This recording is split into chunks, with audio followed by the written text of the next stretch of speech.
দেবতাখমের view পয়েন্টে এসে আমরা একটু বিশ্রাম নিলাম, কিছু হালকা খাওয়া দাওয়া বা স্ন্যাক্স নেওয়ার সুযোগ এখানে রয়েছে।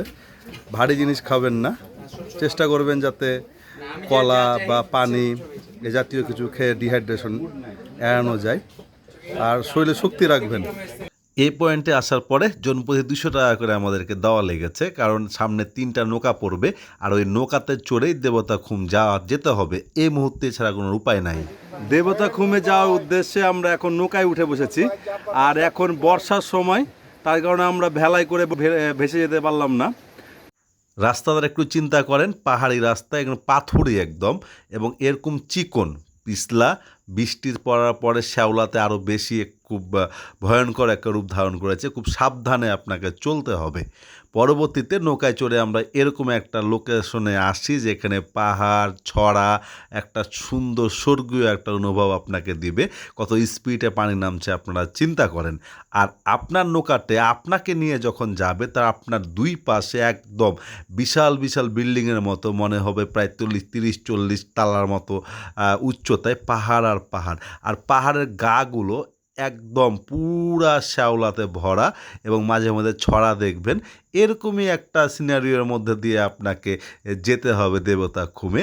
আর দেবতাখুমের ভিতর দিকে যত ঢুকবেন ততই বিস্ময় হবে। দেবতাখুমে এই মুহূর্তে আমরা বোটিং করছি, বৃষ্টির দিন, হঠাৎ আবার বৃষ্টি আসছিল খুমে, ভালোই লাগছে। পাহাড়ের চূড়ায় বড় বড় গাছ আছে, তাই সরাসরি সূর্যের আলো খুমে পড়ে না, পড়লেও একটা রিফ্লেক্স থাকে। আর আপনি যখন এরকম একটা রিফ্লেক্স স্থানে ঢুকবেন, তখন গাটা কেমন শিরে ওঠে, ওই জায়গায় কেমন যেন একটু শীতল অনুভব আমরা করছিলাম। আর সরু পথ দিয়ে দুই পাহাড়ের মাঝ দিয়ে বয়ে চলা একটা ছড়া, তার মধ্য থেকে আপনি নৌকা দিয়ে ভিতরে গহীনে গহীনে ঢুকছেন। অন্যরকম একটা ফিলিংস। দেখেন আপনি ছবির মধ্যে কতটা সুন্দর আমাদের প্রিয় বাংলাদেশ, অস্থির অস্থির।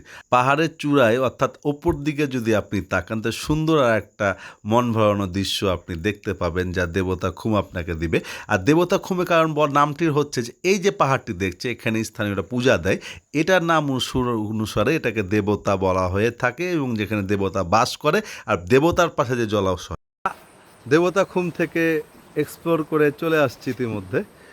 অ্যাটের গ্ল্যান্স যদি বলতে হয় যে দেবতাখুমে যদি আপনি আসেন, তাহলে অবশ্যই সতর্ক থাকবেন। এটা প্রাকৃতিক পরিবেশে, একটা জঙ্গলের ভিতরে পাহাড়ি পরিবেশ, বিভিন্ন ধরনের জীবজন্তু বা পোকা মাকড়, সাপ ইত্যাদি থেকে সতর্ক থাকতে হবে।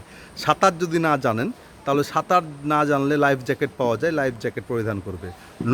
যে নৌকাগুলো করে নিয়ে যাচ্ছে ভিতরে, সে নৌকাগুলো অনেক ছোট এবং টলমলও করে, তাই এইসব নৌকায় ওঠার সময় স্থির থাকতে হবে। দেশের যে স্পটগুলো রয়েছে, যদি নিরাপত্তা সহ অন্যান্য কারণগুলো যদি কাভার করে, তাহলে অবশ্যই এক্সপ্লোর করে তারপরে দেশের বাইরে যাওয়া উচিত।